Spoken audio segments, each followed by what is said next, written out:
खोल आंख, जमीन देख, फलक देख, फिजा देख, मशरिक से उभरते हुए सूरज को जरा देख।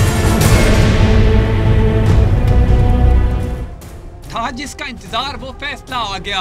अदालत उज़्मा ने पानामा केस पर दायर आईनी दरख्वास्तों पर फैसले में नवाज शरीफ को नाअहल करार देने की सजा से इत्तफाक नहीं किया, बल्कि मजीद तहकीक और तफ्तीश के लिए मुश्तरका तफ्तीशी टीम बनाने का हुक्म दे दिया। GIT में नैब, ISI, FIA, SECP और स्टेट बैंक के नुमाइंदगान शामिल होंगे। GIT 60 दिन में अपना काम मुकम्मल करेगी और हर 2 हफ्ते बाद सुप्रीम कोर्ट को पेशरफ्त से आगाह भी करेगी।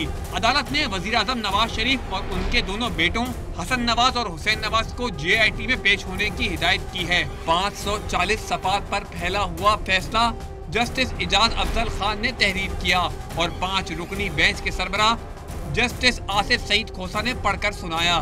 2 जजों आसिफ सईद खोसा और जस्टिस गुलजार अहमद ने फैसले पर इख्तलाफी नोट लिखा और वजीर आजम नवाज शरीफ को नाअहल करार देने से इत्तफाक किया।